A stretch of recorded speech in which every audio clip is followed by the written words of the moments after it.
From the Lincoln Journal-Star, this is the Life in the Red podcast with Luke Mullin and Amie Just. Hey folks, welcome back to the Life in the Red podcast. Luke Mullin and Amie Just here with you, talking Nebraska football, and today all about the hard questions facing this Husker football program after its recent loss to Michigan. Only plus bye week, good time for them to regroup and to deal with all those questions. And of course, there was a lot of discussion, in the aftermath of this Michigan loss about is the sky falling? Is this the end for Nebraska football? What are they going to do to bounce back from this one? Well, let's start with the on-field action, how it all played out. 30-27, one score loss. Nebraska was very close, but missed opportunities on both sides. Is that final score a little deceiving? All three sides, honestly, with inside the 5 fielded punt by Ja'Cory Barney. And missed field goal. So all three phases of the game. Yeah, certainly for both teams as well. I wonder about the deceiving nature of the final score when, Michigan, they could have put up more points. Certainly they had some big moments there in going down the field and, those missed touchdowns as well. So it was kind of interesting in the way that it played out. The early opportunity for Nebraska, that's of course got everybody talking. 4th and 2, Rule goes for it early. Do you agree with it or not? I do. A lot of people say take the points. Well, if they took the points against Cincinnati, they would have lost because of that 4th down conversion for a touchdown, right? So if you're going to do those things, you need to be consistent, right? And I think Rule's consistent, so no, I don't. That's the right call for him to I think that in going for it, he's staying true to who he is, right? Now, on the flip side, you say, well, any lead is a good lead. So I don't know. It felt very Rule and very Holgorsen to go for it there. You just wonder if a different play call may have been the choice there, rather than being like, oh, they shouldn't have gone for it. Maybe they should have called a different play.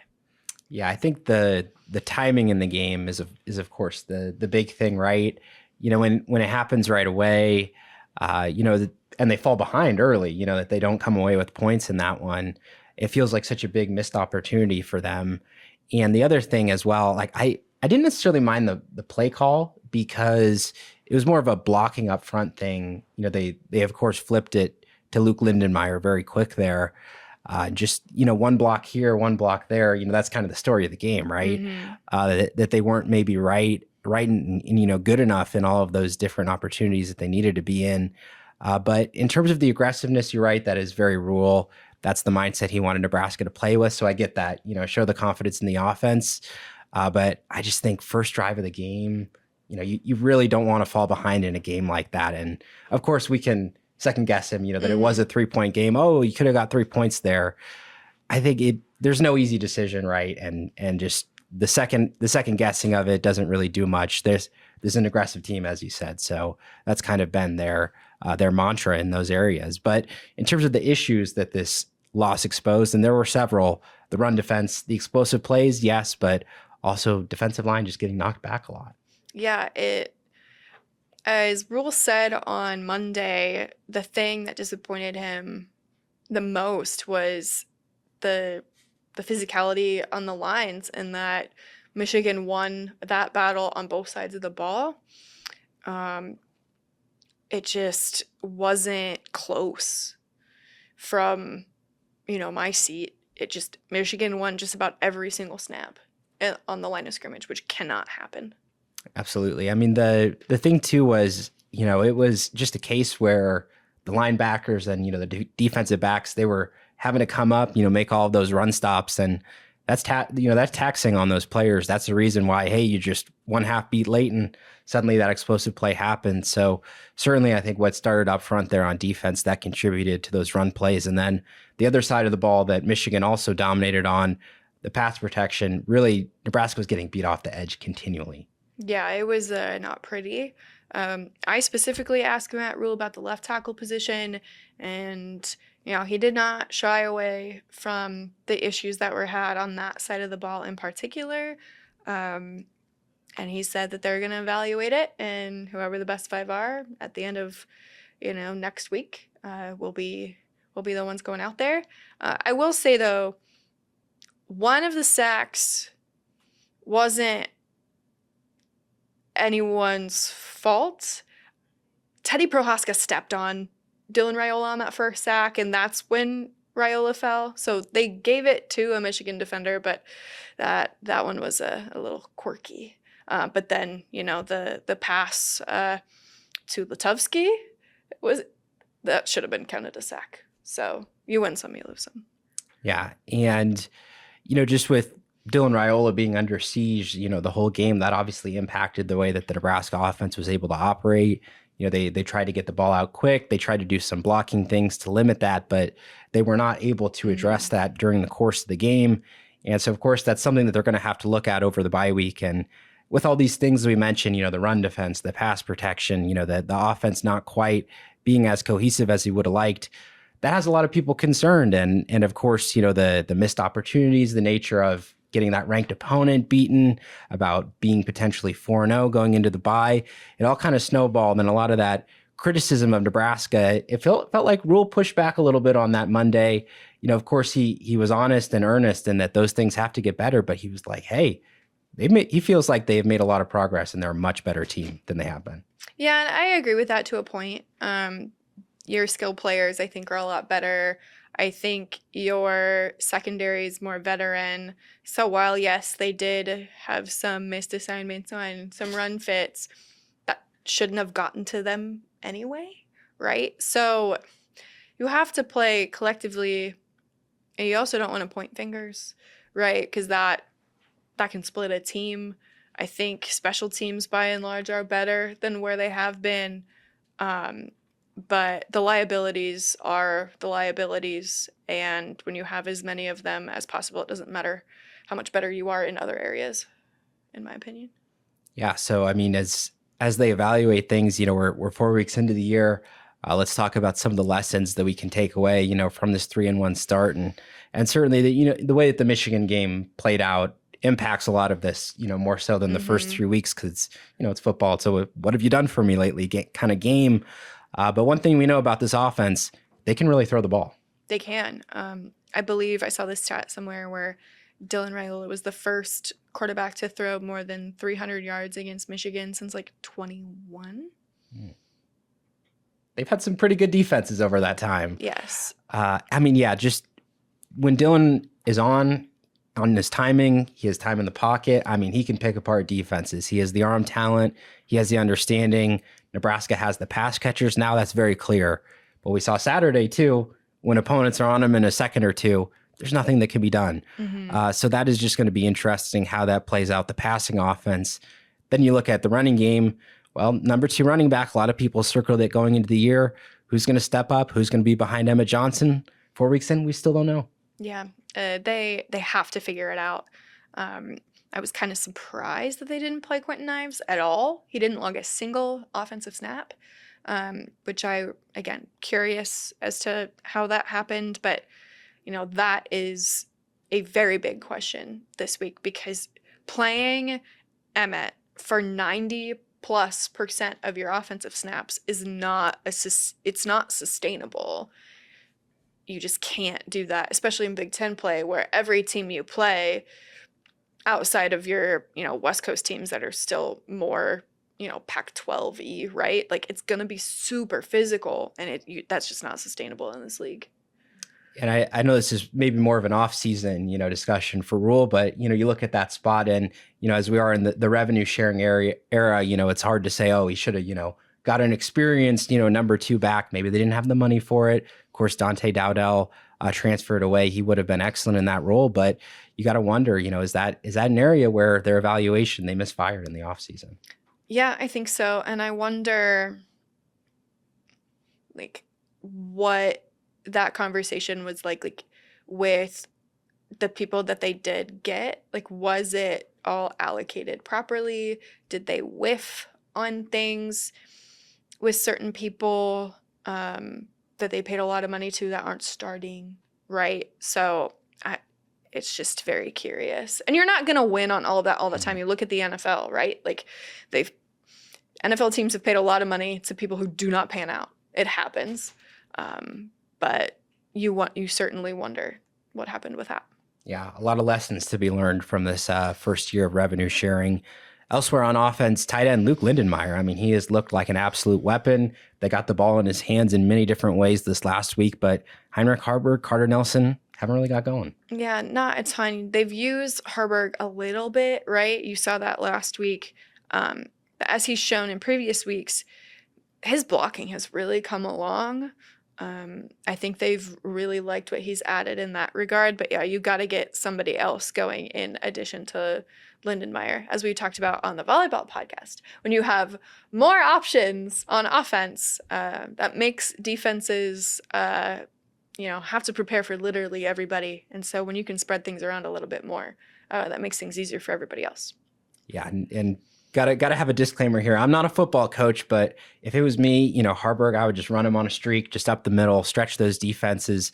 I just feel like we haven't seen enough of his big play potential this year. So we'll see if they can change that these next 8 games. On the defensive side of the ball, we mentioned the defensive line before, and they do have talent, but this is a Big Ten, veteran-led league. A lot of these units have, juniors and seniors who've been developing. That's what Nebraska had last year, Nash Hutmaker and Ty Robinson. What do they need to do over these next 8 games to develop quickly and really come along? Yeah, I think they just need to not overthink things, right? Just play your 1 or 2 moves. Don't read and react. Just react. I think time matters. Every second matters. So the faster you can get off the line, the faster you can make your move, the better. You've seen that at points, like with Elijah Judy, for example, and the play that he was able to force last week. They need more of it. They've shown flashes, but they need to be a little bit more consistent in that. And I think they have the coach that can help them get there. They just need to stop thinking and just go. Yeah, I think they need to get better on the interior. And you mentioned Judy. I think he has been one of the better interior defenders. The pass rush has not been that bad. It's really just been, the run game and, of course, getting blocked back there at the line of scrimmage. So that can be fixed, of course, and they'll be working on that in practice. But the strength of this defense, one of the stingiest, in fact, pass defenses in the country, of course, impacted by the way those first 4 games played out. That's a major caveat. Of course, they will get thrown on more than they have been, but these cornerbacks are good. They put them out in 1-to-1, and more often than not, they win. Yeah, and you also wonder just how opposing offenses have seen the liabilities in Nebraska's run defense. So if you don't have to throw on them if the run works. Yeah, if you let an opposing team, they'll run it every down. That's not to discredit Nebraska's secondary. I think Nebraska's secondary is pretty good. But yeah, there's also, chess matches to go along with that. A lot of game planning. Mm-hmm. They see the film, they see the weaknesses, and that's certainly something you wonder about going forward because this defense, it's going to be tested, but these Big Ten games, I was kind of surprised at the way that it played out, with the level of scoring as well. I thought it would be a little bit lower scoring, but if it's going to be an offensive-led Nebraska team, if they're going to be throwing it a lot, I mean, they might have a lot like that, so that'll be interesting. But one thing that they can say, improvements have been made. Special teams significantly better than last year. Archie Wilson is as promised. Yes. I think Cunanan, just despite, a couple of his misses, that's been a good addition. I think Ja'Cory Barney has been a good addition. Again, it's not perfect, right? But man, they've looked a lot better in most phases. They've had a blocked field goal already. A lot better. Yeah, I just think Cunanan strikes the ball really well. Coaches have talked about that, and that's shown up in those games. And I like the caliber of athlete that they've had on their kick coverage team as well. Those have looked pretty good. And just in general, not many penalties, not many turnovers. They've been a pretty disciplined team so far this year. Yeah, the interception that Raiola threw, that was his first of the season. Just misread that. I think he thought that was man, and safety came over to help, and that could have been a pick six if it hadn't bobbled. So you look for the little victories, I guess. But again, he's still really efficient with that. For as many times as he was sacked this past weekend, he did a really good job of protecting the football when he was going down. But yeah, not a ton of turnovers. And that's a good thing. Yeah, well, think about how bad Matt Rule's first year on the job was with that minus 19 or whatever it was. That wasn't just bad for like Matt Rule standards. That was just bad, period. Bad football. Yeah. Very bad. So they've come a long way in that regard in terms of the turnover margin. So that's been a significant progress for Nebraska this year. But as they get ready for these next 8 games forthcoming, Michigan State is the next home game here coming up after the bye week. But some quick fire questions to close the episode with. 8 games left. How confident should Nebraska be heading into this stretch? I still think there's a lot that they can prove. I don't think the sky is entirely falling, but if the same issues crop up again against Michigan State, then we've got a big problem. Yeah, I think heading into the year, most people probably would have penciled in this Michigan game as a loss. So, I did. Yeah. So I don't think it changes a whole lot for the season-long trajectory, but I do agree with you. The way that it played out, the physicality aspect of things, like Big Ten teams can exploit that, and what you show on film is who you are. So they really need to address that here moving forward. The run defense, of course, that has been an area of concern. Panic stations, or do you think they can get better these next few games? Nebraska did play against the best running back in the Big Ten last week, and a quarterback that has shown that he has wheels too. So it is a huge concern, but I'm not shouting from the rooftops that it's over just yet. I'll be interested if they switch up the personnel at all, some different packages, try some different things. Something needs to change there. They at the very did least. change quite a bit. I noticed a lot of 5-man fronts. You wonder if they're going to stick with that, using different people, shifting people around, if they go back to 4 or 3, just what that looks like. Certainly. And last one, we'll end on a positive at least. Sorry for all the negativity talking about this recent loss, but who has been Nebraska's best player 4 weeks into the season? Dan Key. Oh, really? There's been a lot of good pass catchers. You're going with Key? I am. Just because of how often he wins or what? Yeah. Notice that definitely. He runs open quite a lot. I would be tempted, of course, to say Dylan Raiola. I think he's played at a super high level. But I'm going to go Emmett Johnson. You know, the workhorse that he has been in those games against Cincinnati and Michigan. You know, of course, he was able to get the second half off against those other 2 non-con games, but not many running backs, I think, in the country could handle that workload and still be running as strong as he is. So he shouldn't have to. Yeah, that's right. Well, that's one of the key questions this Nebraska coaching staff will be looking at over the bye week, and we'll figure out as they head into this Michigan State week what they've learned. We'll have those answers for you at journalstar.com with all of our Huskers coverage. That'll do it for today's episode of the Life in the Red podcast. We'll see you again next week.